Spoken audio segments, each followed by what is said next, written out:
Jazzy S., what I'd like to do is share with you 5 facts about your outie. Because your outie is a rather opinionated person, these facts may or may not be shocking to you. Just relax your body and be open to the facts. Try to enjoy each one equally. Your outie once argued with a troll so hard they deleted their account and she framed the screenshot. Please, Jazzy, refrain from showing preference for any specific fact. That's 10 points deducted. Your Points? outie tried minimalism once, but couldn't part with her 47 notebooks of rant ideas. Jazzy, I remind you, please receive each fact equally. If you show preference again, you will be grounded from doing any future cast interviews. Your Audie's cat interrupts every live stream and now is the unofficial co-host. Jazzy, the next time you react inappropriately, you will be forced to watch an entire season of Severance with Adam Scott replaced by Steven Seagal. Your Audie's fridge is 90% condiments and 10% expired activism flyers. No, Jazzy, holding it in. I will show you a slideshow of shirtless Elon Musk pictures if you continue to show preference. I'm sorry, no. Your outie once organized her spice rack alphabetically, then by vibes. It's still a mess. I just love that. She sounds amazing. Jazzy has been 100 points deducted, and you are now out of points. You will now be required to listen to Fleetwood Mac's Rumors, but covered by Kid Rock.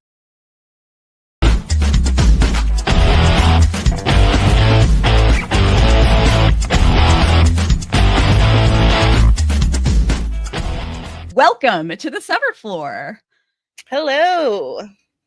We are a mysterious and important podcast where we deal with the uncertainty of the Apple TV Plus series Severance in a way that Keir would have wanted, together as a family. We also speak candidly about sensitive issues as they relate to the episodes, such as mental health, politics, bigotry, etc., because it's important to normalize these conversations. I'm Kelly Kay, choreography and merriment liaison. I'm Jazzy S., manager of Ranking Goat Wiles. I didn't even try to make my title cute because I want to go work for Lumon right now just to be part of that department. I told Steve, I've normally you've seen my notes. I send you my notes. At the end I have 6 or 10 potential nicknames, and I had nothing. I wrote the entire episode and I had nothing. I was like, oh my god, it's so intense and It is art. It's just art. I had a hard time finding things to poke fun at. I'm just so obsessed with CNM that I just want to work for them for real. So I'm apartment. What's that? I said, what an apartment. Yeah, seriously. Milchick, I wonder how long Milchick was practicing with them. Mm-hmm. I think he went to that school. Yeah, probably. But I'm super excited to break down this episode. I think that it might actually be my favorite episode of television ever. And it's going to win lists. It's going to win so many awards. I thought they're really going to have a hard time topping episode 7. But damn, this episode's it was almost a movie. It was. Every bit was so good. My God, it was just, I swear to God, if I see a single complaint online about this episode, I'm going to rage. I'm going to rage. I saw someone on Reddit yesterday saying that the writers had no idea what they were doing when they introduced the goats, and now they just are stuck and they don't know what to do with them, and they have these goats and they have nothing, they have no idea what they're doing. And I was like, who are you? Like, what Oh show my do you write god. for? I think these writers know what they're doing. Oh my Seems god, like they yeah. have a really well thought out plan in mind. Just my Yeah. opinion. Seriously. By the way, this is annoying me, so I feel like I have to call attention to it. If anybody's wondering what my entire shirt says, it says, first of all, I'm a delight. And it has a picture of a big picture of a possum hissing on it for our audio listeners. Um, but It's cute and accurate. it is. It is. It's very accurate. Mhm. Um, but yeah, I'm like we're not doing screenshots this week because Apple isn't fond of that. So we're skipping the screenshots, but we do have a couple that I want to bring up just of the painting because I felt like it was I just felt like it was really interesting. The painting was wild. I know. It's the But only way I got my Aaliyah Shock hat. yeah, yeah. The only time I had to see her a second time. But there I was was so bummed one about. Sorry to keep it. no, there was I one was so person bummed she never missing. came back. Who's missing? Drummond. Oh, you're right. We Yeah. talked about that. That That's was interesting. I know. Was the doctor on there? Actually, you know what? He may have been missing too now that I I think think all about the it. testing floor people, but they're like Oh. secrets. These are just Yeah. nerds friends. That's what I. Yeah, yeah, exactly.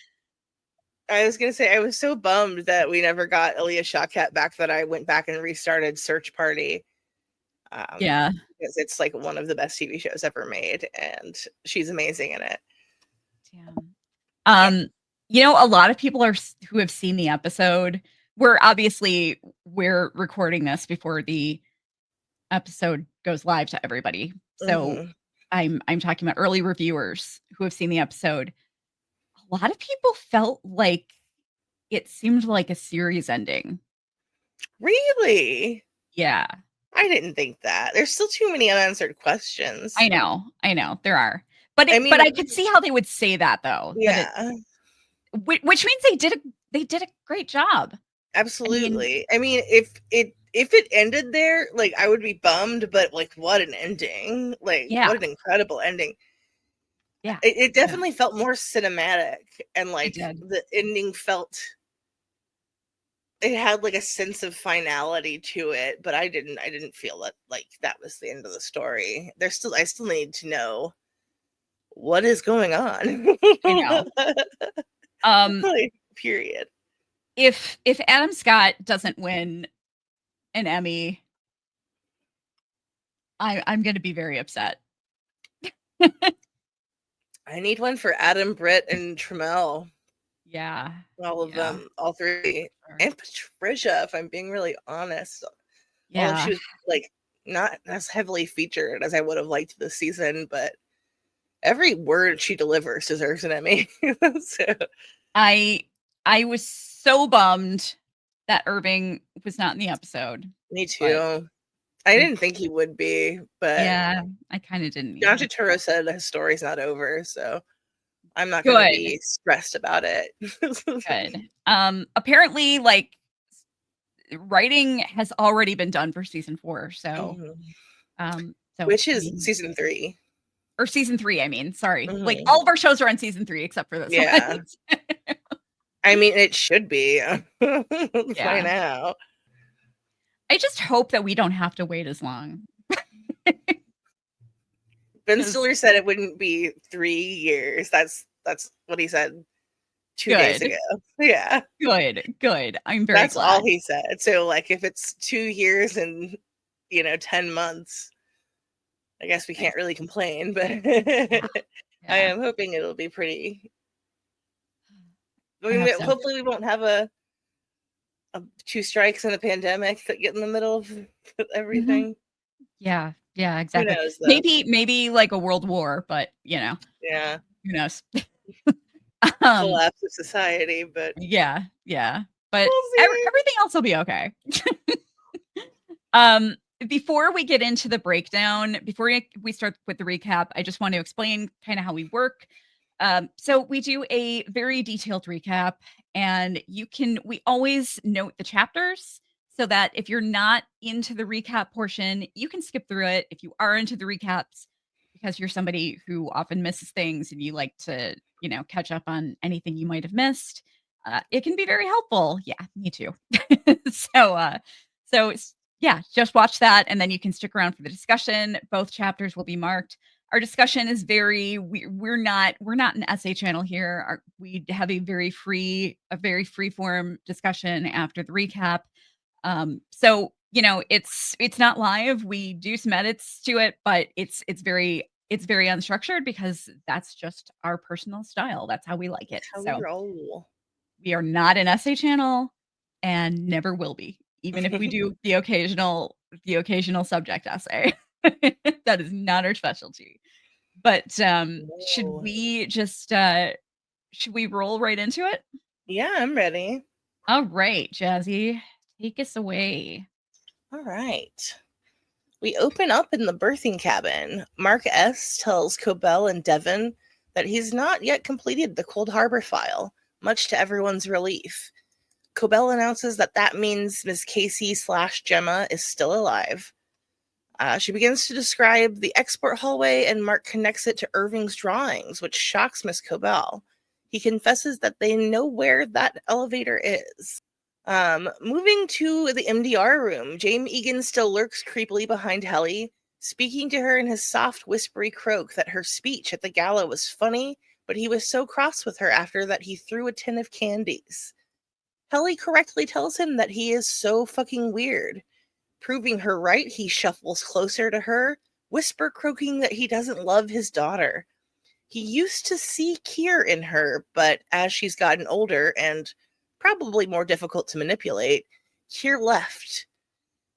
He made like Robert Baratheon and sired dozens of secret bastards in the shadows. None of them were possessed by his great-grandfather enough for his satisfaction. But finally, he sees Keir again in Helly.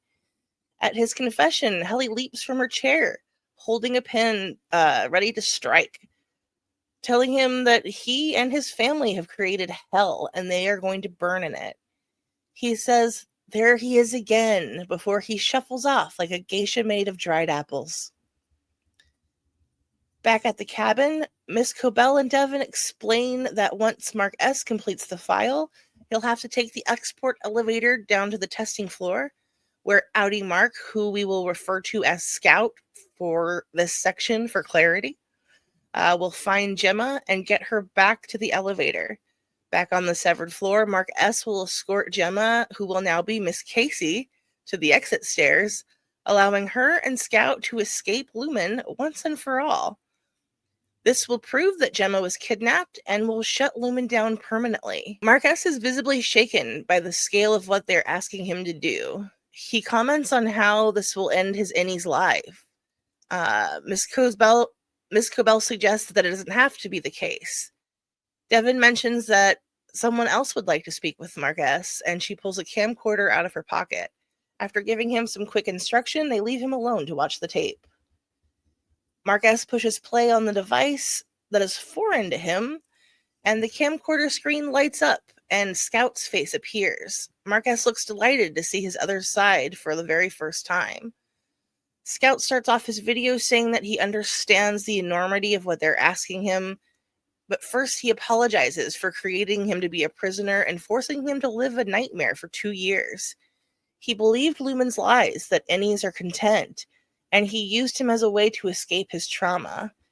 He says, along with rescuing Gemma, that he wants a chance to make right what he did, and he hopes Mark S. will forgive him. The video ends, and Mark S. tentatively flips the camera around to record his reply. On the back porch of the cabin, Scout awakens to listen to his Innie's message. He plays the message and is too awestruck to see his other side. Mark S. thanks him for the apology, He also says that Lumon isn't exactly a nightmare. They find ways to feel whole, which is why he is scared of what they're asking him. They don't want their lives to end. They trade videos back and forth, coming in and out of the building. Scout explains the process of reintegration, promising to complete the process once Gemma is freed. He says their life belongs to both of them, and he wants to share it with him as much as he can. Mark S. is perplexed by how this would work, suggesting maybe they would each control an arm or something. Scout chuckles and explains that they would both be present, share both of their lives and memories and traumas, both good and bad. Tensions and frustrations start to build as Mark S. holds his ground and his personhood and demands to know how this would be an equitable division. Scout pauses the Inquisition, trying to humanize his plight to his Innie. He explains that when he lost Gemma, he lapsed into alcoholism, causing him to lose his job. He thought Severance would be protecting Mark S. from the pain he was experiencing, but he understands now that he was wrong. He also congratulates him for finding love on the severed floor with none other than Helena Egan, mispronouncing her Innie name as Helly. He asks Mark S. to try to imagine multiplying what he feels for Helene by 1,000, and then try to understand why he's so desperate to get his wife back. Mark S. corrects him on the pronunciation of Helly's name, and explains that she is what he'll be losing if he follows through with this plan. He says Scout knows for certain that Helena Egan will not reintegrate, and he will lose Helly forever if he chooses to help. Assuming, of course, that reintegration is even real, and not just a lie made up to push him into complying. Scout is shocked by this accusation and change in tone. He tells him that he's just trying to save his wife, and he can't abandon her. And he promises if he helps, he won't abandon Mark S. later. Mark S. is not buying it. He tells Scout he believes the second that Gemma is free, Scout will forget Mark S. ever existed, and every Innie on the severed floor will die. Scout pleads with his Innie just to trust him, but Mark S. says a firm no. Frustrated, Scout tells Devon and Cobell that Mark S. is a child. Cobell asks for a moment to speak with him alone. Cobell tells Mark S. that the numbers on his MDR screen are a doorway into the mind of his wife, Gemma Scout, and the emotions that he experiences while refining the numbers are the tempers: woe, sorrow, malice, and frolic. He is using them to build new consciousnesses for her. Each completed file is a new Innie. Mark S. expresses in shock that he's completed 24 files. Cobell tells him that Cold Harbor will be the last. They intend for this to be his final day at Lumon. They will have both served their intended purpose for the company. His outie will be let go from his job, and Gemma will be terminated. She tells him that there's no chance for a honeymoon ending for him and Helly R. She's an Egan, and she means nothing. And he means nothing to her outie. He will be discarded like a skin husk once he's completed his purpose. Mark refuses to accept this, and he says he believes that the assembled are attempting to use him. He runs from Cobell as she shouts after him that reintegration is the only possible way to save his life. He runs downstairs past Devon and asks her if she loves her brother. Tearfully, Devon says yes, and Mark tells her that if this is true, then the next thing he better see should be the severed floor, or they will never see Gemma again. Cobell shouts, "I care for you," as he steps out of the cabin, allowing Scout to reclaim his body. The cabin melts around him and is replaced with the interior of a familiar elevator. It dings as Mark lands back on the severed floor. He steps out of the elevator, realizing that the mural has been repainted into a giant portrait of himself, depicting an almost religious-like scene. He is seated at his MDR computer, eyes closed and finger lifted to press the final key, completing the Cold Harbor file. His mouth painted open, giving him an expression of relief. Everyone in his life stands around him, supportively watching him finish. Literally everyone is in this painting. Helly and Irving and Dylan, of course, along with Petey, Miss Cobell, Miss Casey, Miss Hung, Mr. Milchick, Mr. Grainer, Natalie, Devon and Rickon and the baby, Bert and Felicia and some of the O&D team, the MDR rejects from episode 1, Brienne of Tarth and the Antler King, along with the other mammalians nurturable McPoyles, the Waffle Party dancers, the Vision of Woe from Irving's dream, even the creepy pointing clones surround Mark on both sides and wait eagerly for him to complete the file under the waterfall at Woe's Hollow. Above the waterfall, the Egans are painted in shadow, Helena at the center, flanked by Kier at her right hand and Jaime at her left. The lesser-known Egans fill in the background. The painting is entitled The Exalted Victory of Cold Harbor. Mark is justifiably taken aback.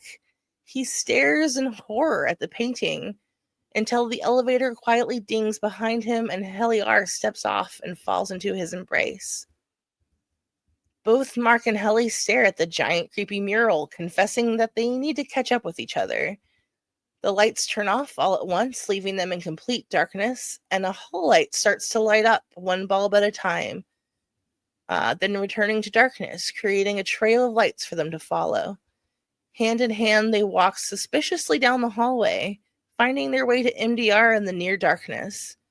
The room is dark and empty, save for one tile of light in the center, illuminating a life-size animatronic of Kier Egan, standing motionless in the middle of the room. Mark S. pulls a card addressed to him from Kier's outstretched hand. Its front reads, Mark, the founder wished to witness your historic completion of your 25th file. Helly shall bear witness from her chair. Oh my God. Goodly splendors await upon your victory. Love, Mr. Milchick. Mark opens the card, and a pop-up waffle on a plate with a knife and fork make up the interior. Behind them, they hear beeping as their computers are illuminated. Mark and Helly take their seats, and Mark's computer powers up. Helly leans in close to Mark and whispers that Jaime Egan was here. She tells him that he said some cryptic shit about the fire of Kier being within her and today being a special day. Mark tells her he knows why this is happening. In the hallway, Milchick clicks the lights all the way on and stops in front of the elevator to see a very surprised Dylan G arrive at work. Milchick smiles mysteriously and requests that Dylan follow him. Down on the testing floor, Gemma finds an outfit hanging in her closet, identical to the one she wore the last time she saw Mark, the day Lumon faked her death and took her prisoner. She looks at the outfit almost terrified, remembering her last moments with her husband. A voiceover of Helly begins whispering, so what happens when they extract the chip? Back at MDR, Mark tells Helly that Cobell seems different now, but also the same, but still different. Mark says that he could just refuse to do it. He could refuse to complete the file and not help Gemma escape. Helly asks if Cobell is telling the truth. Aren't they screwed either way? We quickly move back to Gemma, who continues to stare at the outfit in horror. She asks what's happening, but the nurse tells her to just get dressed and everything will be fine. Back at MDR, Mark suggests to Helly that Gemma getting out could take down Lumon, and he can reintegrate, but his Innie would be maybe completely lying. Helly reminds him that at least he'll have a chance to live. Mark protests that he wants to live with her, but she reminds him of who her outie is. Mark stares at her for a moment and then says a quiet okay. From the control room, Drummond and Maurer watch hungrily as Mark begins completing the file. In the break room, Mr. Milchick slides Dylan a folder containing his outie's response to his resignation request. He says that since it may elicit an embarrassing emotional reaction from Dylan, and because he is super busy right now, he's going to have to leave Dylan to read it alone. With a slightly bemused smirk, he turns and then books it out of the room like Sherika Jackson late for the bus. Dylan doesn't even flinch at this weird-ass behavior. He just calmly opens the folder and reads his outie's words.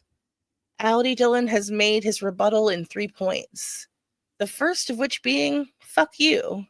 He tells Dylan G that Gretchen is his beloved, and his behavior is deeply fucking indecorous. But point 2 is, he understands, because Gretchen is perfect. He admits to not being a very impressive person, and tells him it stung when Gretchen told him what a self-assured badass that his Innie was. Point 3 is that he hopes that someday Gretchen will see him the same way she sees Dylan G. He says until then, he likes knowing that his Innie is there, but tells him if he truly wants out, he'll quit Lumon. But honestly, he believes that Dylan G should stay. Milchick hustles down the hallway to MDR, pulling off his tie as he runs. He turns a corner just as Mark hits 99% complete on the Cold Harbor file. Helly slides the map of the exports hallway from under her keyboard and comes around to Mark's desk. She slips him the paper, then holds his hand, preparing to sort the final numbers. At least it's a happy one, she says as they click together, shuffling the numbers into the box, completing the Cold Harbor file. In the control room, Drummond gets up quickly and exits, grabbing his coat. He tells Mar to call Mr. Egan and closes the door behind him. Mar picks up the phone. Back at MDR, the lights flick off. Serious by the Alan Parsons Project, or if you're from Chicago, the Bulls theme song plays, and green lights begin to dance up the walls in time with the music. The animatronic Kier snaps to life and congratulates Mark on completing his 25th macro data file. He says Mark has drawn his grand agenda nearer to fulfillment and is thus one of the most important people in history. He commands Mark to revel in the fruit of his labors and to hail his earthbound steward, floor manager, Seth Milchick. Milchick enters MDR like Patti LaBelle coming on stage to sing This Christmas, slightly off cue and well ahead of the backup singers. An invisible audience cheers him on as he thanks the Kier doll and calls him handsome. The Kier doll makes a joke that he can't return the compliment due to his favorite core principle, vision, mugging their audience of two like Jim Halpert mugs a camera. He says what an honor it is to host someone so illustrious, sapient, and magnanimous.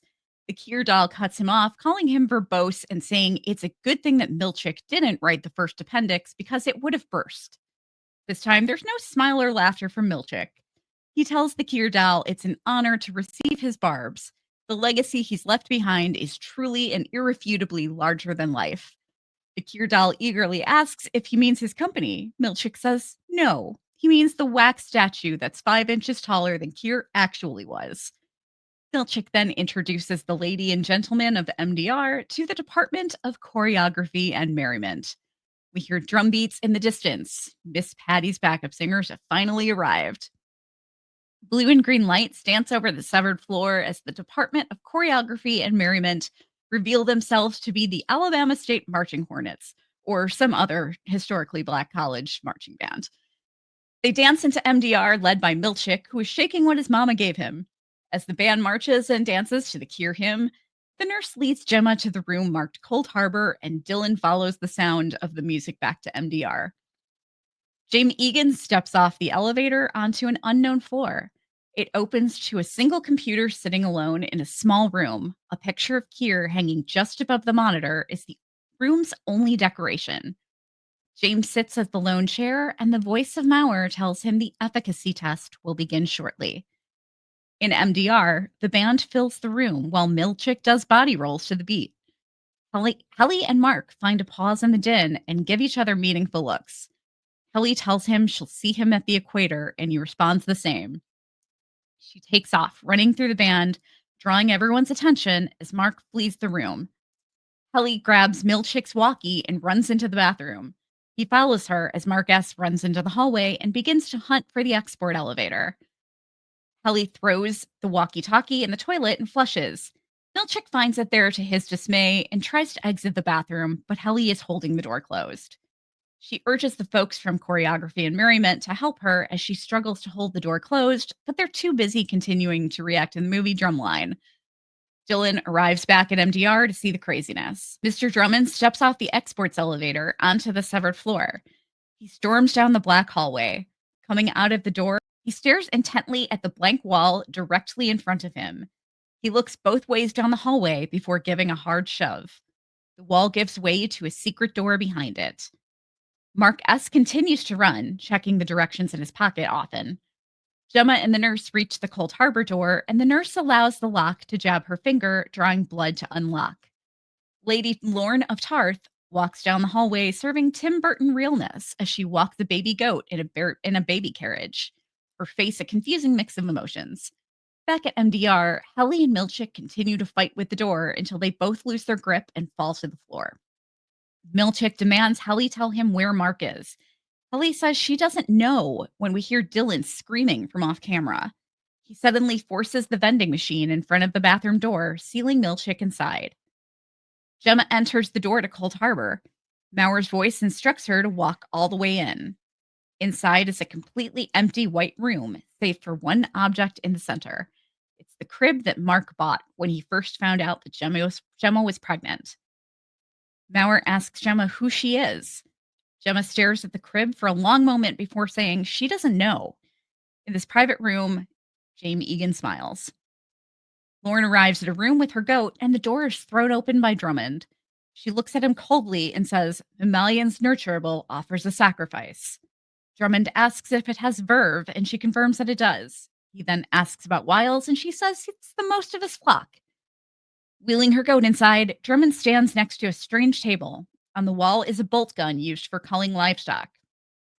Drummond says this goat will be entombed with a cherished woman, and it must lead her spirit to Kier. Is it up to the challenge? Lorne confirms that it is. Drummond removes the bolt gun from the wall and loads it, moving back to the strange table. He holds the gun up and requests she give him the goat's life. Back on the testing floor, Gemma continues to stare at the crib. To Maurer's instruction, she begins to slowly start taking apart the crib.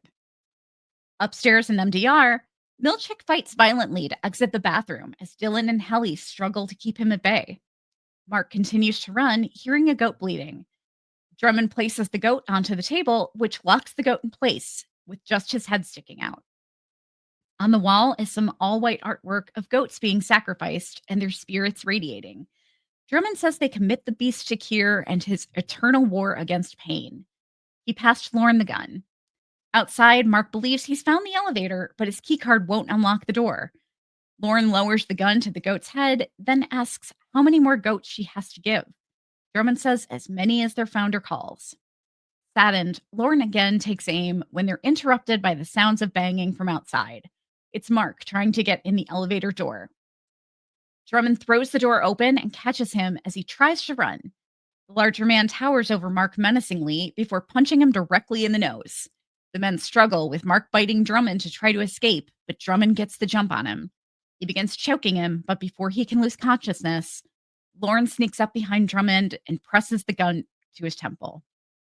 He releases Mark and slowly begins to back up before quickly turning and striking Lauren in the face.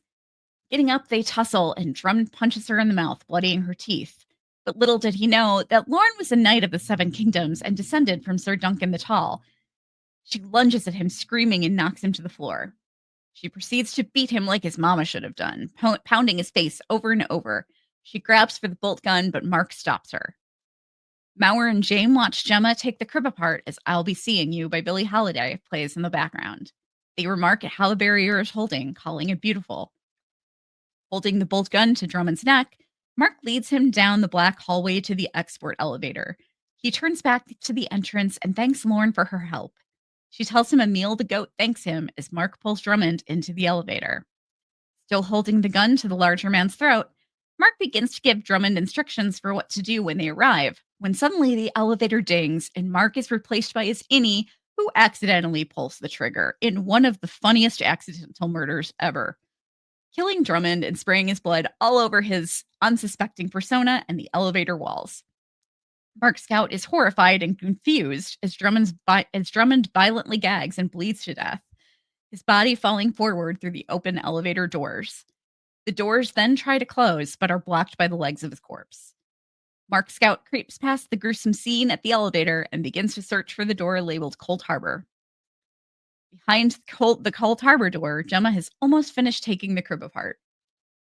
Downstairs, Milchick manages to open a small window above the door and attempts to squeeze through, but Helly cracks him in the face with a trombone, knocking him back to the floor painfully. She uses some stolen tubas to pack the window closed, as the members of the drumline protest that those instruments are the property of the Department of Choreography and Merriment. Milchick shouts from the bathroom for C&M to return to their department immediately. The drum major blows his whistle and announces that their performance has been compromised and for the department to retreat to C&M. Helly leaps onto a table and pleads with the band members for help. She tells them if Milchick gets out, her whole department will be dead, shut off like machines. She tells them she knows that they've lost friends and they could be next. Lumon only gives them half a life and she thinks they won't fight for it. She gestures toward the bathroom and says, "Right, Mr. Milchick?" seeing his eyes peeping through a tiny crack. She begs the assembled to help them. A murmur grows through the marching band as they consider her words.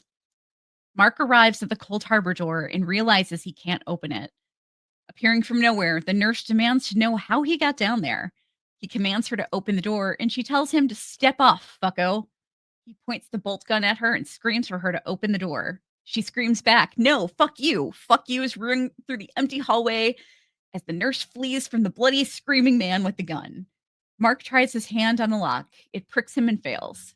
He then tries stepping his drum and blood drenched tie into the finger hole. This time it works and the door swings open. He pockets the gun and enters. In the center of the empty room, he finds his wife wielding pieces of the disassembled crib as a weapon. Mark approaches with his hands up in a gesture of peace. He calls out to her, telling her he's her husband. He tells her name is Gemma Scott and they have a life together. If she'll only come with him right now, they can get that life back. Mauer's voice cuts in, telling Gemma that Mark is there to hurt her and to not approach him. Gemma begins to lower her makeshift weapons, and she comes around to Mark's story. Mauer insists this isn't part of the test. He pleads with her not to let Mark touch her. Mark reaches the center of the room and gently takes Gemma's hand. He tells her it's okay. From his private room, James Egan says, "Fuck!" A look of concern on his face. Mark begins to lead Gemma out of the room, and Mauer calls out to Drummond on his walkie, but Drummond is still dead, so he doesn't pick up. Mauer begins sprinting down the hallways after them as Mark and Gemma escape the Cold Harbor room. The nurse runs out to tell him it's the fucking spouse. He tells her to call Drummond. Jamie Egan finally lifts his ugly voice above a whisper, screaming, "Fuck!" Mark steps out of the room and into the hallway, checking for safety before motioning the hesitant Gemma forward. Stepping through the threshold, she becomes Gemma Scout once more and recognizes her husband. They embrace, kissing deeply for the first time in 2 years. They cry and kiss and hold each other in disbelief. But the tender moment is short lived as the red lights begin flashing on every floor and an alarm sounds over the PA system. Back at MDR, confused by the lights, Milchick stops and stares at himself in the mirror. Back downstairs, Gemma grabs Mark's arm and tells him to come on. Racing toward the elevator, they reach the doors still opening and closing on Drummond and heave his corpse out of the way. The door closes just as Mauer reaches them, begging Gemma to stop, saying she doesn't understand. He'll kill them all. Gemma and Mark begin to frantically kiss as the elevator carries them up to the severed floor until a familiar ding sounds, and Gemma and Mark are replaced by Ms. Casey and Mark S., who are confused to be kissing. Mark S., "What is taking place?" Miss Casey asks calmly of her blood-covered cohort. The elevator dings and they make a run for the stairwell. Milchick summons all of his strength and rage and begins running at the vending machine like a Terminator, throwing his full strength into it and nearly knocking Dylan off of his feet. He attacks over and over, and Gemma and Mark run. He finally breaks through to see Dylan and all of choreography and merriment waiting to fight. "Fuck you, Mr. Milchick," Dylan says with a smile. Reaching the stairwell, Mark S. tells Miss Casey she has to go through. She enters the hallway, and Gemma takes hold of her body once more. She gasps for breath for a few minutes, then turns to urge Mark to come with her. The door is locked on her side, and she can't get back in. She cries out to Mark, begging him to take her home, but he just stares at her, torn. He isn't her Mark. Gemma begs and begs, but from the other end of the hallway, Helly calls Mark's name. He looks back and forth at the two women who define each of his personas' lives. The Windmills of Your Mind by Mel Torme plays as Mark S. firmly turns and walks away from Gemma. The red light continues to flash as he and Helly run down hallway after hallway, hand in hand, leaving Gemma behind. Man, what an episode. Yeah. Um, I was getting goosebumps again, just like picturing it while you read it. It was so intense. I know. Like, okay. I'm super curious as to why Drummond wasn't in the painting. But, that whole thing was so fucking weird. Yeah. Like, Yeah. what? So there are multiple branches of Lumen. Like, so now we know that the numbers on Mark's computer are Gemma's brain, and that Yeah. makes sense. What the fuck is everybody else at MDR doing? Probably the same thing. I mean, Do they all have dead Y? Like, I mean, Irving is single. I don't know who in his life he would be, whose thoughts he would be sorting. I mean, we don't know him that well. I don't think it's Um, I don't know if it necessarily has to be somebody they even know. Like, they could just be okay. sorting. Um, Anyone? yeah. Gemma seems to be the only one on the testing floor at our branch of Lumen. So is every branch of Lumen running like an equitable test like this? Or is this just like, it seems like this particular test is really special and important. Yeah. I mean, they painted a mural. No, I know. It's a little strange. They 'Cause this painted a mural of everyone Mark S has ever met. Like, I ever. I mean, I'm guessing that it probably is the most advanced. Um, like, keep in mind, he's completed a lot of files before this. They were all the Yeah. same. I mean, they were essentially all part of the same project, Mhm. but Cold Harbor was particularly important for some reason, but I don't think we're supposed to totally understand that yet. I mean, I Um, don't. yeah, yeah, I, I I really thought like her life would be in more jeopardy. I mean, yeah. like, I guess we don't know what happens if she completed disassembling the crib, but Well, I'm yeah, I'm assuming that she's the woman that they were gonna bury the goat with. oh yeah, definitely. Yeah, They were so planning to kill her. We knew that. yeah. Um, but, like, I hope we find out next season how often they've done this, like, how many people that they Yeah, actually killed, um, and how do they choose who their I'm test subjects assuming are? it has something to do with the blood that they donated at the beginning of episode 7 and the tests that Helly took, or Helly that Gemma took. Yeah, Um, and it seemed like Cobell had a very special interest in the two of them. yeah, Um, whatever that is, because she hasn't.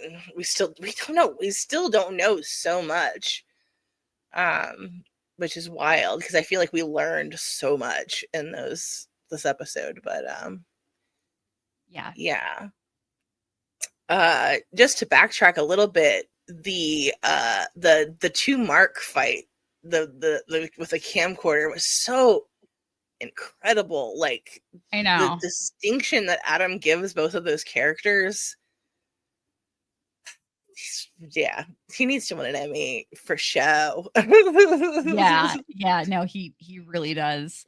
Yeah. Um, but, like, how how crazy that, like, it's I mean, we leave it off with Innie Mark is basically a villain. Yeah. I mean, yeah, from a lot of people's perspectives. I don't Yeah, think from his own perspective, he's just choosing his own, like, his life. He's just choosing to keep his life. But I mean, where are they going to go? right, right. Do you, like, I climb under the plastic tarp, like this I mean, apartment? what I'm wondering is, okay, first of all, let's address this card. I thought it was hilarious Yeah, that Milchick signed it, "Love love Milchick." Mr. Milchick. Yeah, I did I've love. come. I The way I feel about Milchick has changed so much this season. He does care about them. Like, he does want them to be happy and, like, Was he implying that he and Helly were gonna go waffle together? That's Was what that I just was me picking? Okay, yeah, that was. that's what I was Was that just thinking. me? Yeah, That's where I was gonna go next with this, because yeah. my obsession with the waffle He was parties. like, "Oh boy, Mark." I'm gonna have comments on that. Yeah, Um, that's that's what I'm thinking. I think they wanted them to bone. yeah. Um, Oh yeah. Well, he eh, sees Kier in her. They've got to breed only the Kier side. yes. I'm Yes. I'm really creeped out that like the Kier that he sees is just like childlike innocence. Yeah. Like a lack of like maturity or self-control, or I don't know. There is nothing scarier than J. Megan to me, even though I feel like I could blow him away with a firm breath. I Yeah. could probably topple him, but he's so terrifying just as a figure. So, okay, so what do we think is gonna happen to Gemma? Because Drummond is dead. Yeah. That's kind of a huge deal. I mean, is she gonna be able to just, like, sneak out and escape? Yeah. I'm assuming that Cobell and Devin are outside. I would hope Um, so. yeah, me Um, too. I would assume that they would be parked like right there where those stairs, yeah. exit. Because So once Mark's gone, like, next ugh, season, Mark is gonna come down the elevator after work and and find Gemma and just be completely confused. Like, is she gonna be mad at him because has Innie, like, walked away from her? I don't think she could be mad about that. Yeah, I It know. wasn't, he had no control over that. Yeah. And if anyone knows like about any, it's her. She's like freaking 30, so Yeah. um Um, we need to, yeah, we need them to, like, I like the idea. We were both talking about how we think it's possible that Helly and Helena could switch places yes, next yes. season. Yeah, I think Um, that James is deliberately trying to get Helly pregnant, and yeah, that, I mean, I think Helena is already pregnant. yeah, Um and that they're going to like completely switch places, and they're going to force Helena to be on the severed floor and make Helly, like groom Helly to be the new CEO, and they're going to make Helena deal with the pregnancy side of the situation, and then the two sides are going to be at odds as to whose child it is. yeah. I That's could what see I'm that. predicting. I could see that. Um, Mhm. but if it, like, if that were to happen, I love the idea of the 3 of them just living together. Like Yeah. Mark, Gemma, Yes. and Helly. Because, like, now, Just be a throuple, guys. yeah, yeah, and It works for all kinds of people on Bravo. yeah. Yeah, he and Gemma and Helly can all live together and, um, you know, like, he'll have to work with Helena, which'll suck, but I mean, they're gonna have to all get reintegrated. yeah. Yeah. Yeah, I would imagine. Um, I'm just imagining, though, like, Helena actually working on the severed floor as herself, like, not trying to pass herself off as Helly, and Hmm. what that would look like. I mean, she'd be a prisoner, she would never go willingly. Yeah, absolutely. That's what I'm assuming. Yeah, Yeah. it's I mean, especially now that, like, there's no reason for her to be there because Cold Harbor's done. Hmm. Um, like, I just I can't imagine where this is gonna go. I Um, know. I really. the possibilities are infinite, and that is so exciting. Yeah. I don't think they're gonna recapture Gemma. No.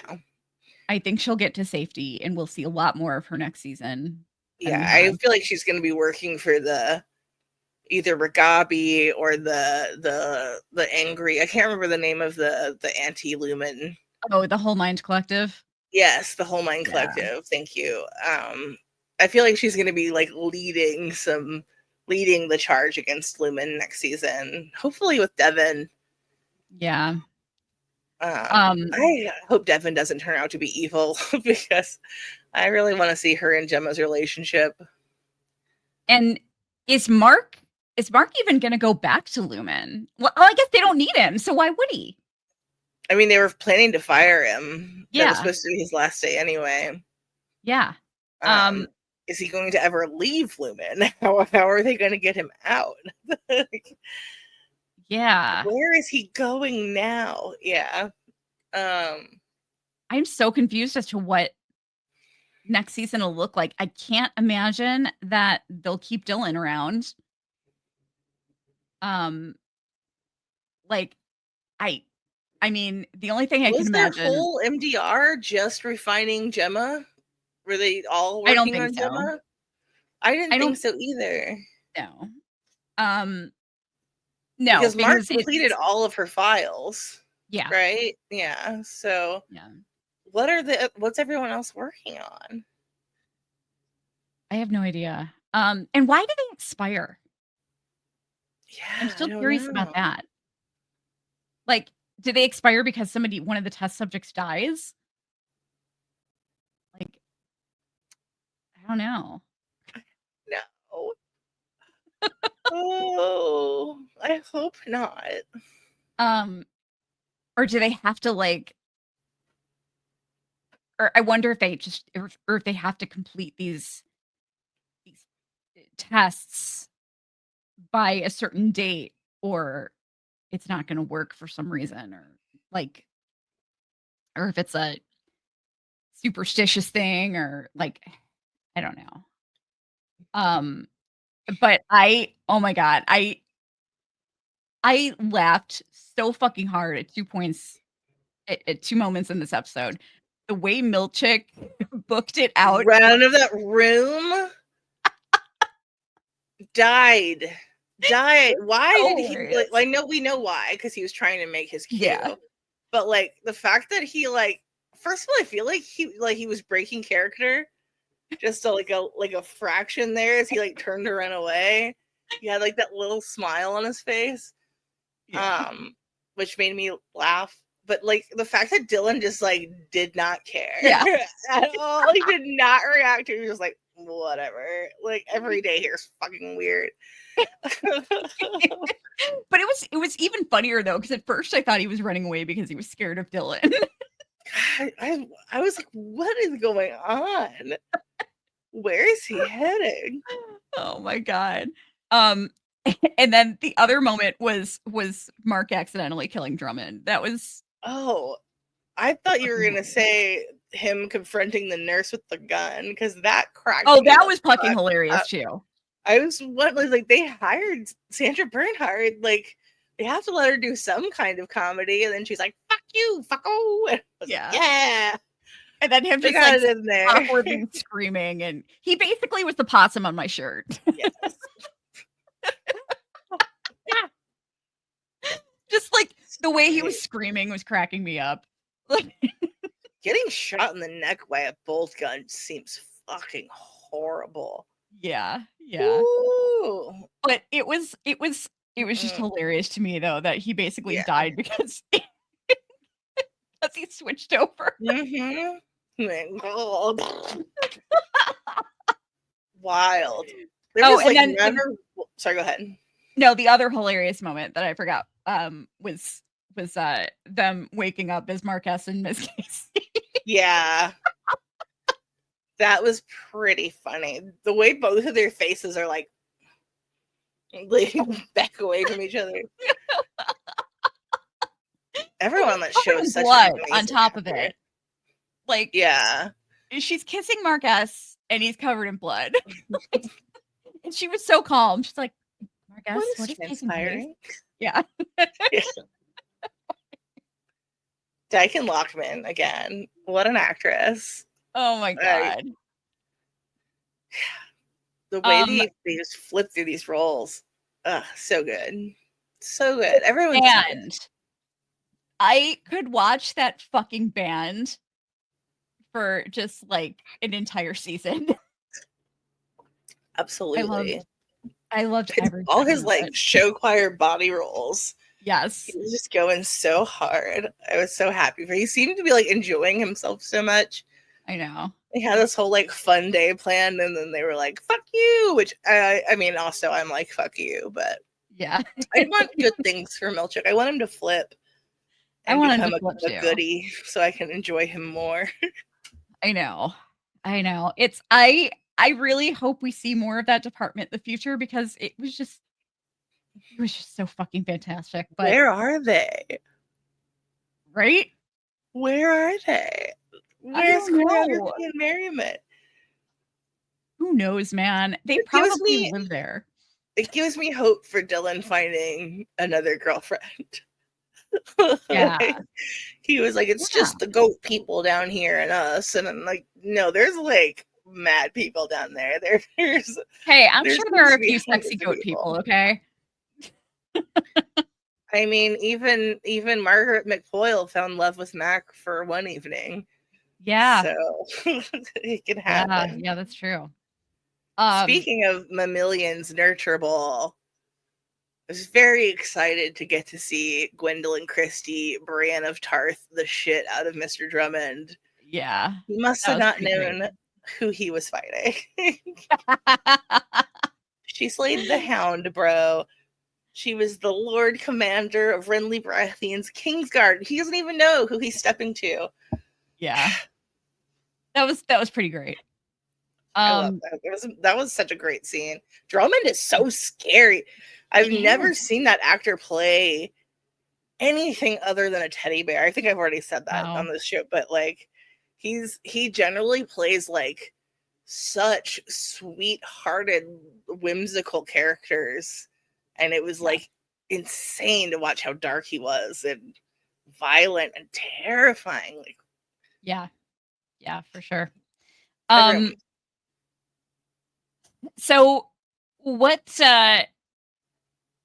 So who do you find yourself siding with the most between like Innie and Outie Mark? Even if that seems obvious. I mean, like, what are your thoughts on it? It's really hard because I want Mark and Gemma to be able to be together, and I hate that she got left like that. That like after everything she's been through, after all that trauma, she gets like 30 seconds with her husband, and they get to kiss like 4 times, and then she gets to watch his physical body walk away from her for another woman. Yeah. Who's I'm not anyway, I'm gonna leave that behind. We can cut that out. But like I can't. That was so devastating. Like watching her face and watching her beg for him to come with her was just, it killed me. I want them to be able to be together, but I am firmly on Innie Mark's side. Like he has to claim whatever agency and personhood he can. Like they have not yet figured out a way for them to both exist as autonomous human beings. Like until they can build him a robot animatronic cure body that they can put his brains into, like he's got to live his life any way that he can. And I can't imagine making a different decision in his position for myself. It's hard for me to think about it that way because we don't see it the same way that he sees it. Because his whole thing, he's operating on a lack of trust. He created him to be a prisoner. He created him to be a slave, and now he's like, "Hey, let's actually work together, and you can sleep on the foot of my bed." Yeah, and Marcus yeah. like, I mean, if Innie Mark actually trusted, actually believed everything that Outie Mark was telling him, I don't think he would have any hesitation. I think he'd be headed out the door immediately with Gemma. I don't think that outie Mark was promising things he could deliver either, because they don't know how reintegration works. And Yeah. like we never saw that with Petey, where his both sides were, you know, evenly brought back together. Like we have no idea how it's going to shake out and how it's going to work long term.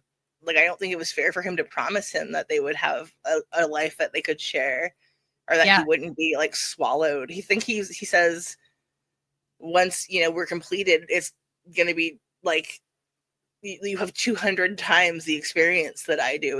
It's going to be all you. Right. And you know, and he's not wrong. Like there's no right answer. There's no way to fix it or undo it unless they can find a way to like remove the Innie's personalities from their brains and implant them elsewhere. I'm just kind of surprised that, like, I don't know what he was thinking he could do at I the feel like end. that's why he went with that decision. Is the only form of control he had. Like he, you know, once he steps through that door, once he joins Gemma, it's completely out of his hands at that point. There's no knowing when he'll ever be seen again, if he'll ever see Helly again, if, you know, he'll ever be back at Lumon again ever. Like there's no way to know any of that. And There I feel like he just made that decision. Like he was like, this is it. This is my moment. This is the life that I have left. So I'm gonna just take advantage of whatever last moments I can get, because it's ending either way. Like either way, at some point he's going to have to come out of the building. You know. So, okay, so here's my thought. Here's my theory.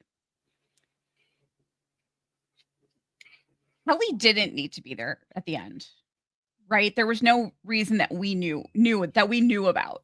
That wasn't part of the plan. Do you think that that's Helena? No, I don't. Okay, I thought maybe it was Helena for a second. There's just the way So, she looked at Gemma was kind of like smug, like huh. I won, and I was like, I didn't see that coming from Helly. Like I feel like she would be more sad and like torn about the decision to do what they did, but they I just went for it. I think they just went for honestly, I think they just went for an artistic ending. That's my thought. I mean, it Because was beautiful. it was. But what I think is happening, like, as far as we know, I don't think that, like, Helly being there at the end, that there as far as what we know, there was no purpose for it. So, my theory is that the reason she showed up at the end is because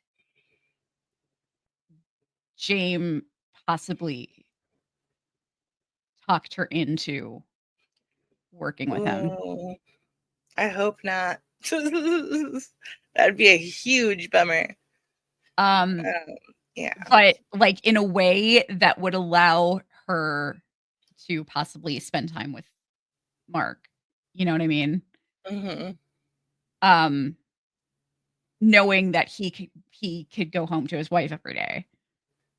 Like, and that way everybody is like that way he doesn't lose Helly or Gemma, and you know what I mean? Because we think that she's going to be replaced, that they're Yeah. going to switch places. Um, and I feel like I could see her showing up at the end to, like, say goodbye to him or something. That's kind of what I was thinking. Yeah. If she was just trying to like catch him before he was gone to say goodbye. But them both running off together makes 0 practical sense since they're both gonna Yeah. die. Yeah, it Um, is. It's yeah, it doesn't. It was. I found that to be an odd choice because I was like, where are you guys gonna go? Hide in Kier's mansion under the bed and wait till someone like comes in there to dust. Like, Yeah, and the big obstacle to this whole thing is Helena. yeah. Because I mean, he could go to work like if they were to keep both of them employed, he could go to work and see his girlfriend every day and and be happy there and then go home and and be happy with his wife. Um but the minute that Helly no longer works in MDR, it's over because of Mm-hmm. who her outie is. And they don't have a need for either one of them anymore. Um, but if they switch though, you know, I don't know. I don't know. I mean, Maybe. it seems obvious that James prefers Helly. Yeah. Um, I don't put anything that creepy and evil past him. What if they kill Helena and like just keep her permanently turned on as Helly? Yeah,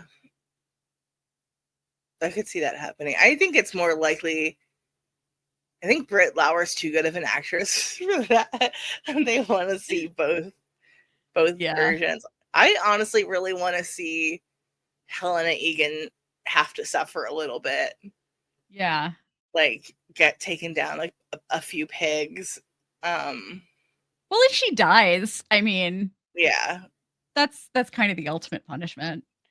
but I mean, I Um, would rather see her come in and have to punch numbers at a computer and only eat mhm. like pistachios for the whole day. Well, she'd Yeah. like that. She only eats like a sixth of an egg, Yeah. which we'll talk about at a later date. But Yeah. um, Did yeah, you I don't. I didn't catch this for some reason last week, but did you catch the little noise that Jane made when they were sitting at the table? Mhm. So creepy. Somebody posted it online and I didn't catch it before. And I was like, "Oh god, everything about that man is just walking He's ick." disgusting. Yeah, He is just a big ball of disgusting. walking No ick. offense to that actor, but Yeah, the actor's ugh. great. Um, I would but not want to be in any physical space with that man. yeah. What okay, my dream, if they could figure out how to write this well, I would love a scene where like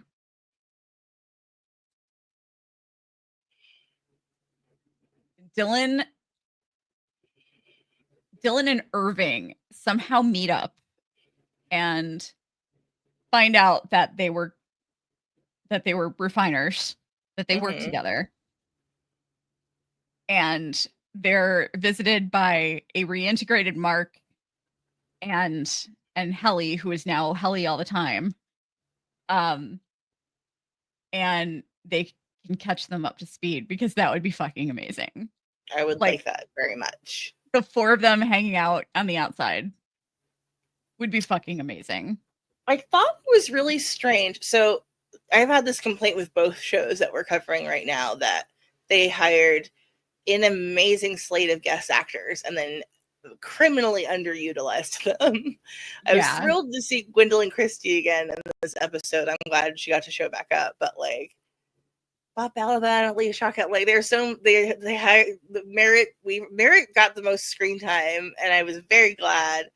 She was great, but I could have used double the Merritt for sure. I Yeah. loved that whole storyline.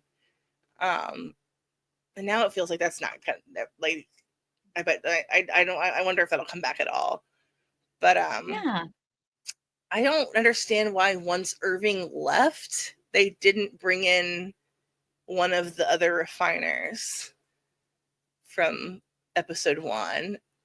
And I do feel like Aaliyah Shawkat would be a nice romantic interest for Dylan G. Yeah.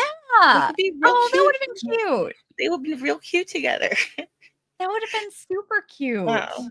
So I hope that she is still a part of the show next season, and maybe that plays out somehow. I loved the scene. I know this is in the previous episode, but I loved the scene of Dylan and Helly talking about the whole situation at the table, and Helly telling him to save his ring for someone he meets on the floor. Yeah. It was just really sweet. It was like a really nice moment, and I love Dylan. I love how much like growth he got to have this season. Let's look at this. Let's look at this painting really quick. So we've got literally everybody in here. Mm-hmm. And I'll bring up the CEOs in a minute too. But it's like, literally everyone Mark S has ever met, right? With the yeah. exception of maybe Natalie. I don't know if he's ever met Natalie. Has he? God, yeah, I'm thinking. It's really strange. But you know what's fucking weird to me?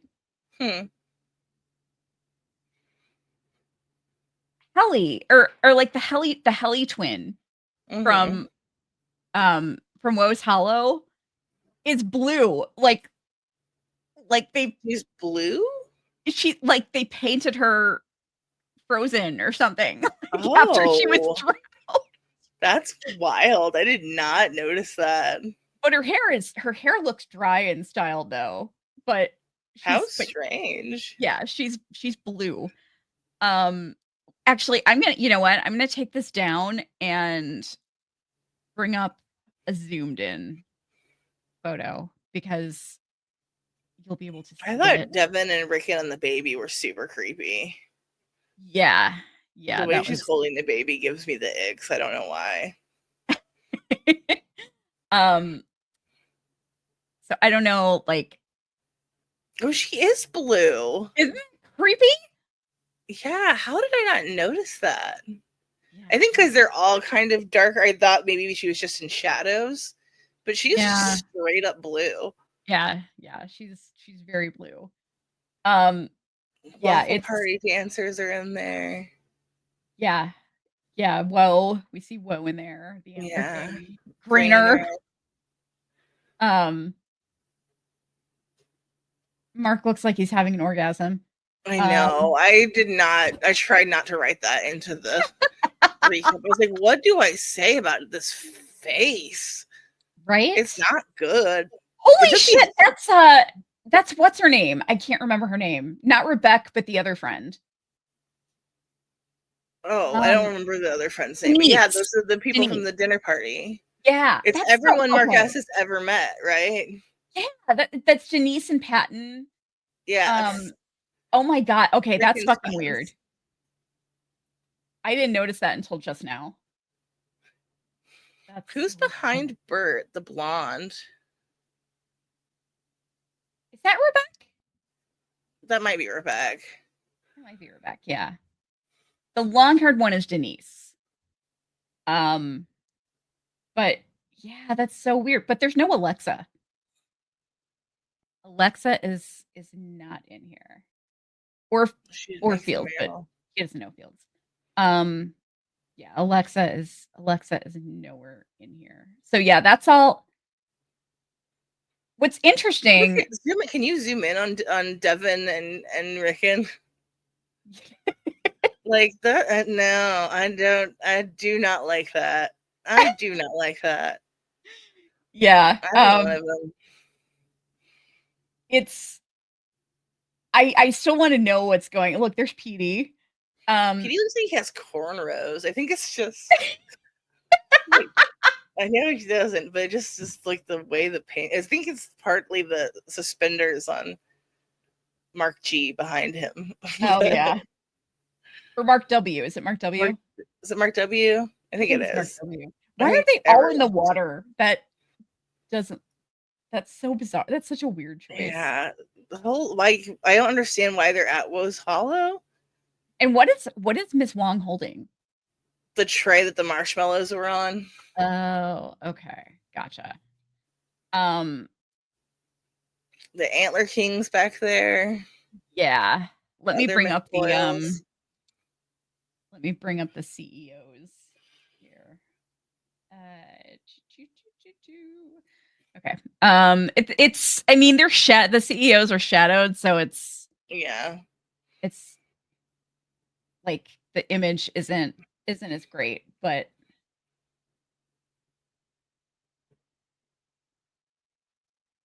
we've got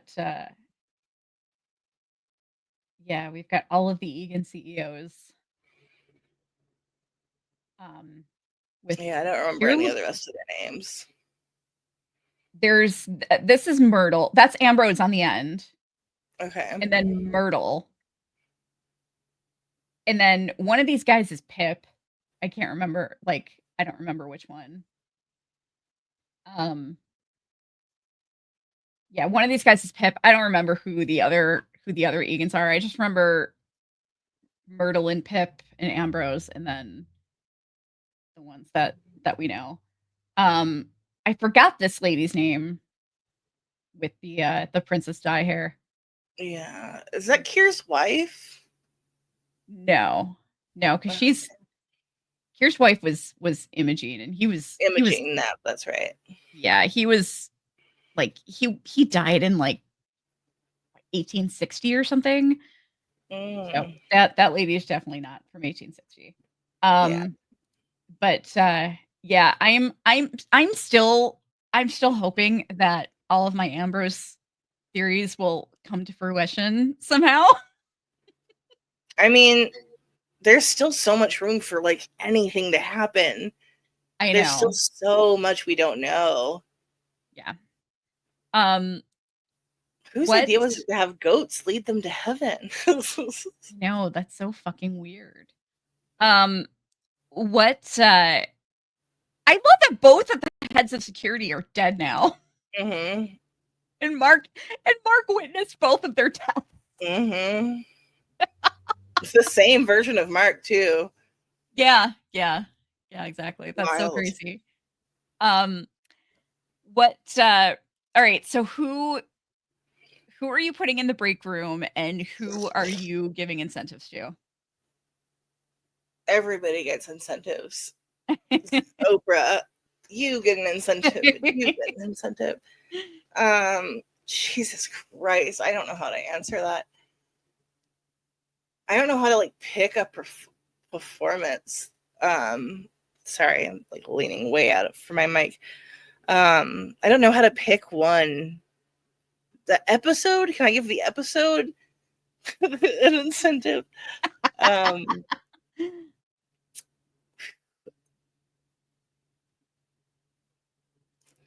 If I'm gonna pick one person, I think it's gonna have to be Innie Mark for sticking it to the man. Like Okay. I love to see somebody stick it to the man. Yeah. I got stick it to the man neosis. I don't know. I also want to give incentives to the entire choreography and merriment department because they're a delight and they deserve incentives. They all get free instruments and back massages for Awesome. having to carry those instruments. Um, I also want to give an incentive to Milchick because he grew so much this season. Yeah. He just became. I was never expecting to be rooting for him or to find him so empathetic. And I cannot wait to see what's next for his character. He's might be the person I'm like looking forward to the most in learning about in upcoming seasons. Yeah. But for break room is for sure going to be Jamie again. And just toss Dr. Maurer in there for good measure because they're both unspeakably creepy. Yeah. Yeah, I've had enough creeps. gross. Yeah. Those are going to be my two answers because there's no way I will literally sit here all afternoon to try if I have to like whittle it down to one and one. I am going to. I'm gonna, even though he's dead, I'm gonna put Drummond in the break room anyway. Yeah, I'm gonna fair bring him enough. back to life. I'm gonna bring Reanimate him and make him sit in the break room. exactly. And he can die there, so he just goes Yeah. into the break room indefinitely, until until Mark feels like killing him again. And for incentives, I'm gonna give my incentive to Lorne. Oh, okay. Thank you. I was just gonna say, I feel like I need to give one to Lauren too because she really saved the day. Yeah, she really did. She saved Mark and the goat. Yeah. And for that, I'm gonna let her adopt any of the goats that she wants to. She can She take them loves home those goats. and watch her outie be like What the fuck? some really like super glamorous woman who like wants nothing to do with dirty animals. She's supermodel Gwendolyn Christie. She's like, why is there a fucking goat? And then she ends up killing the goat because she hates Oh goats. no. I don't like that at all. Yeah, I don't like that either. No. I just don't imagine like the goat people going home ever because I can't I imagine. know. I was gonna say that earlier. Like, do you think that the millions McPoyles are like full timers? What They do don't they seem think like of they get themselves out. when they wake up? If they actually go home every day, what do they think of themselves when they wake up smelling like animals? Goats, yeah, the straw in their hair and manure on their. I'm assuming that they have a locker room. Like we see, like there is a locker room for the severed floor for like the officey types. Yeah, I'm assuming they have like a more elaborate setup that involves maybe a full change of clothing. maybe. Into like, I feel like the Mammalian's nurturable outfits are more uniform than anyone else that we see on the severed floor. Yeah. Yeah. But then Lauren was wearing that sweet ass like gown.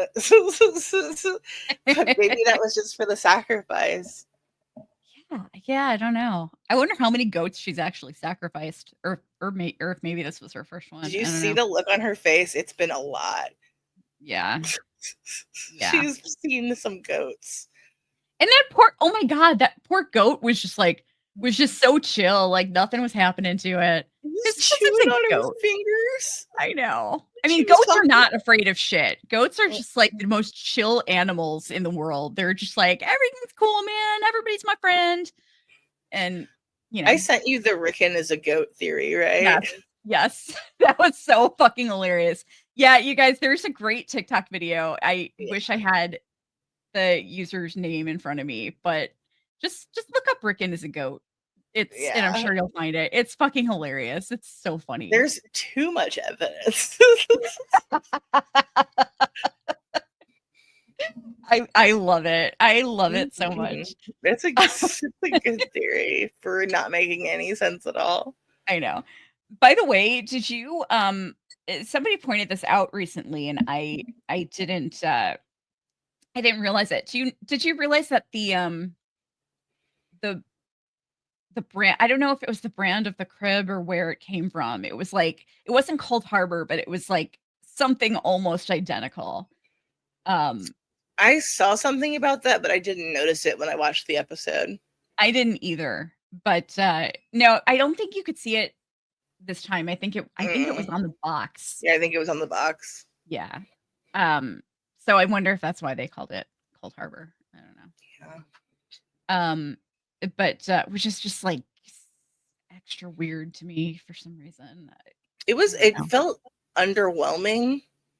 Yeah. I think after seeing like all the crazy shit, maybe that's what it was, is that all the other rooms had all this like set design and props and like stuff to enhance the experience, and this was just her doing something that would have been incredibly traumatic for her, like alone in this completely sterile environment. And so Yeah. she didn't have anywhere else to focus other than on what was happening, and seeing if Yeah. the chip would hold up to that, like direct prodding of her personal trauma. But That makes sense. I feel like they should So have been able to test that by yeah. now. So what's your theory on why Cobell was on why Cobell like took her candle and like I think that she was just testing her. I yeah, mean, that's what I especially it think too. makes so much more sense now knowing that like Cobell is behind all Yeah. of the severed, like science, and that she like created the procedure.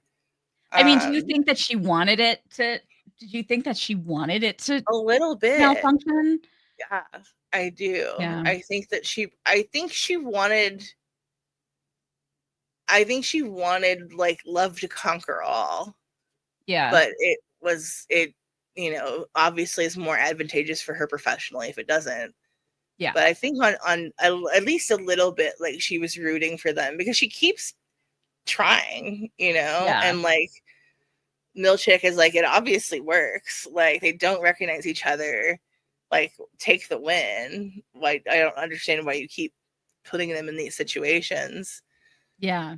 Um, but yeah, I do feel like a little bit like she wanted, like she ships them.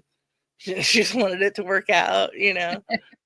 Um, yeah, I'm really intrigued by Cobell. I'm excited to see. I really hope Patricia Arquette gets more screen time next season. There was too many Patricia-less episodes. I do too. I have a feeling like I mean, so I could totally see okay, this is gonna sound crazy, but I could totally see like everybody moving in with Rickon and Devin next season. Because like, where's Mark gonna go? I mean, Mark lives In in Lumon housing, yeah. yeah, he's not gonna have a home anymore. Same with Cobell. If she's, if she's not on the board anymore and she's like, um, or whatever she was the advisory council. Hmm. If she's not part of the advisory council anymore, like they don't have homes. I mean, They live in Kier, so they're probably gonna have to move. well, I mean, Uh, they like I just think I think it would be hilarious if everybody just moved in with Rickon and Devin. yeah, have like a Buffy season 7. Yes. Everyone just lives in one house. Yes, exactly. Yeah, I love Um that idea. and and obviously Gemma doesn't have a home, so I mean that's where she's going to be living with Rickon and Devin. Um That I could see probably happening anyway, because I know she's not gonna want to be alone. yeah. Yeah. Yeah, I I don't mean, know how long it's gonna take for them to get Mark out of there. right? He's gonna Maybe the crawl up housing in the market wall. maybe the housing market is bad enough that like they never sold their house and they That can house is gorgeous. and Mark just didn't want to go back to live in his house that he had with Gemma because it was too depressing. So he lived in I Lumen could believe housing. that. So maybe yeah, that would be kind of cool if the housing market just sucked so bad that the house has just been sitting there for 2 years unoccupied and they can just go back and live in there. And then somebody posted something on Twitter that was great. It was like the perfect solution and it was a house with like that had complete amenities on both the top and bottom floor. So like bedroom, kitchen, living room, etc. It was basically like a duplicate first and second floor. Hmm. And and the top floor had its own entrance and exit. And it's like Mark spends and Helly lives on one floor and Gemma lives on the other, and Mark just like Mark has his Rotate. Mark has his Mark S entrance and exit, and Mark Scout has his entrance and exit. It's giving big love, but I'm down for it. Yeah. Yeah. Yeah, that would be kind of funny. And I want to see Helly like wearing cardigans all the time and Gemma making fun of her because she thinks cardigans are ridiculous. Which was one of her outing facts. I need to know who's on the phone. Who was Irving calling? We never got any closure on that. We never got that. What's still unanswered? I still feel like it might be Petey. But it could be Ragabi though, because I could see Ragabi ignoring his calls because she doesn't want anybody knowing her whereabouts since she's helping Mark reintegrate. But I mean, okay, I want to back up a little bit actually and talk about Irving, even though he wasn't in this episode, because I was kind of disappointed. I mean, we saw like how smart he was with getting Radar out of there, like when he was going to Bert and Field's house, because he figured that somebody would be coming by. So why was he like? I mean, is it really just like love is polluting his brain and he's totally, I mean, like the way he was with Bert, he's like, oh yeah, I wrote all that stuff before. You know what I mean? Yeah. I mean, he knows. Yeah, he's in it. He's like, yeah. The cool points are out the window, and he is all twisted up in the game. Yeah. They've gotta eventually end up together, right? Because I mean, hope so. I really would like for them to. Because they deserve one happy ending where the gays live. They're the Jade and Tabitha of Severance. It's like I mean, those two are just like they're pulled to each other. I mean, their outies hardly know each other, and they're still all like, you know, they're still super all in love. Yeah. Yeah. Yeah, I can't imagine those two are not going to end up together. And I'm sure that Bert will easily take the anti-Lumen side if he was just like basically a know nothing goon, as he described, you know. Them a goon. Yeah. Oh man, I lost my train of thought. It's gone. What was I just gonna say? I don't know. Well, I guess it wasn't important. Yeah. Was it something about Bert and Irving? Yeah, it was about Bert. Oh, yeah. Okay, so if Irving had a dog sitter for Radar when he went over to Fields and Bert's house, why didn't he hide that stuff or put it in a safe? Or well, he hid the paintings. Yeah, he hid the paintings. We did not get enough of a reaction, by the way, to Mark telling Cobell that Irving's been. Yeah, she was surprised, but they blew right past that. Yeah, they did. I was kind of bummed. It's a big deal. Like, why would he know about like how he? You know, has he been to the testing floor? Right. He has to. He has to have been, right? He has to have been. So I'm hoping that. Okay, so here's my theory. Cobell finds out that Irving has left town. She tracks down Bert to see if he knows anything about it. And she gets him to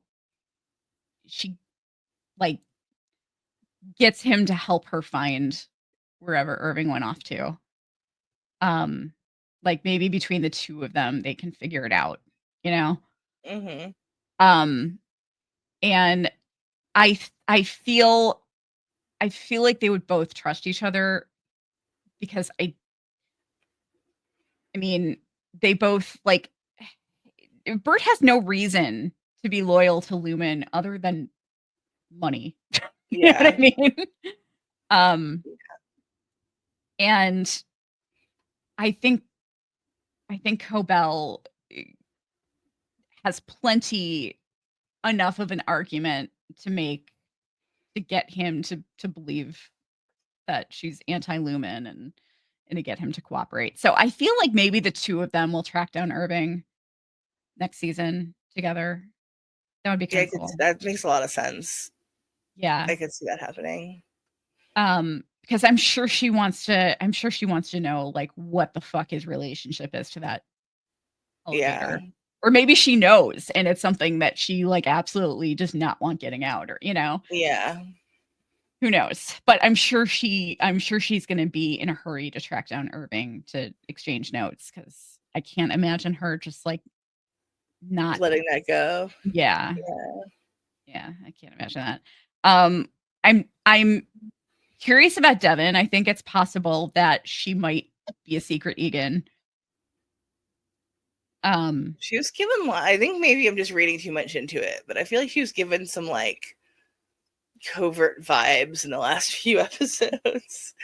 Well, she has the Android phone. Yeah. And she has blue eyes. Yeah. Um I Her willingness to work with Cobell was really suspicious to me. Yeah. I don't know. I'm not a parent, but if someone moved my cat to a closet where I didn't know where it was, I would not be Yeah. contacting them again. Right. Yeah, like I don't like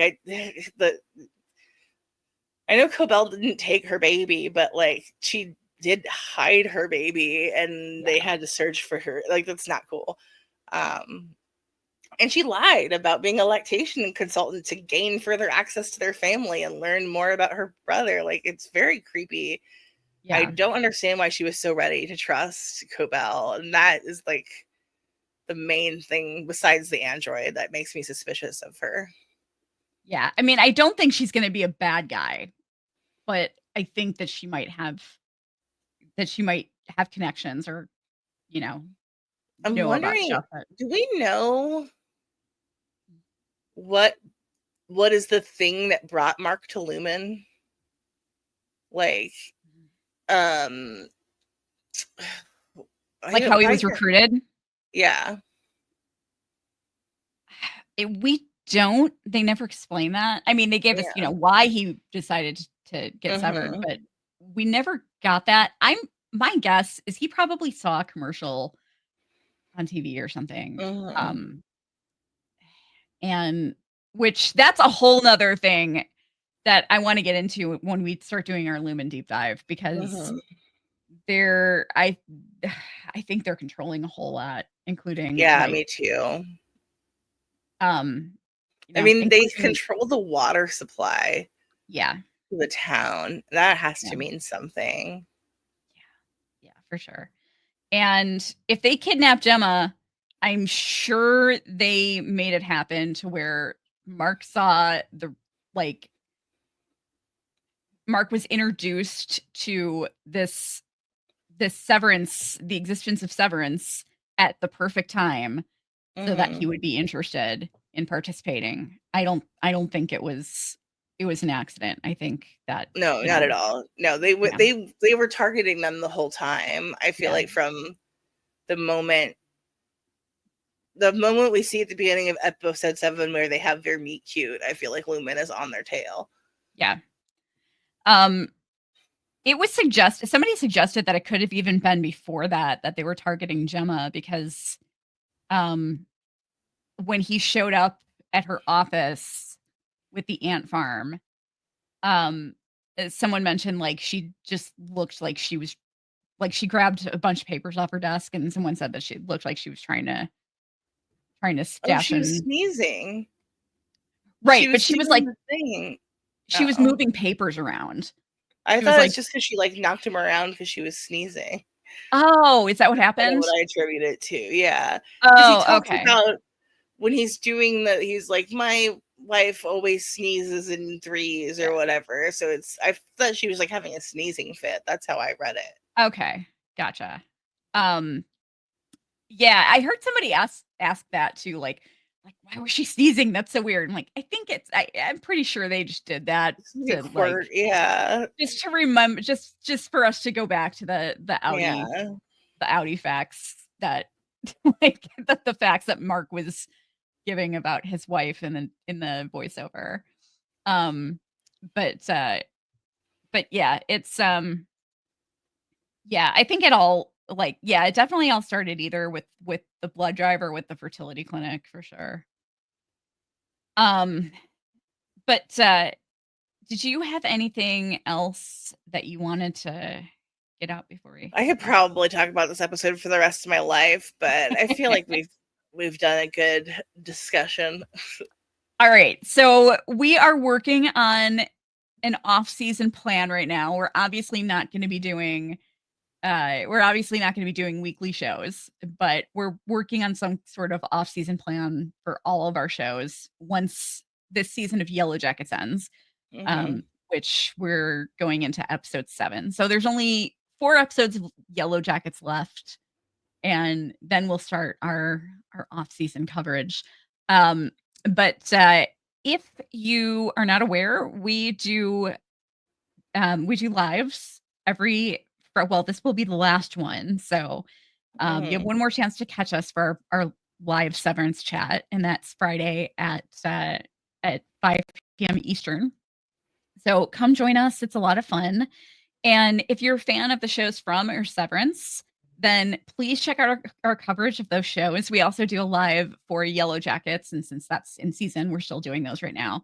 But during the off season, once Yellow Jackets ends, we plan on doing some deep dives and some interviews and like rewatches and like basically until the shows come back. So we're working on the schedule right now. I mean, you can expect, it I'm hoping that we'll at least be able to get out 1 episode a month at the least, if not 2, depending on where we, uh depending on where we are able to fit in interviews, etcetera. Hmm. But,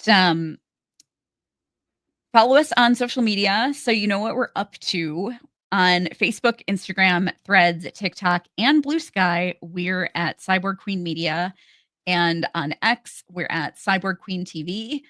And our Yellow Jackets lives are every Sunday at 10 p.m. Eastern. Yeah, I had to think about it because we just changed the time.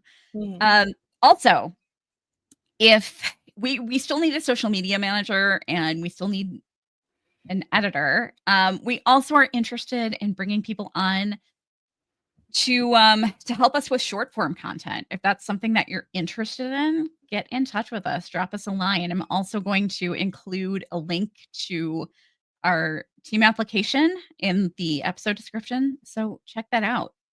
Um, and I think that's about it. And I want to say that we should give away that item this since it's the last one. yes, Definitely come to the live this week because it's a pretty yes, good item. You guys will like it. yes, it is. It is. It's a really good item. So yeah, join our live Friday 5 p.m. Eastern, and we will do a giveaway. Um, and with that, we are out of here. We'll hopefully see you guys real soon. Praise Bye. Kier. Praise Kier.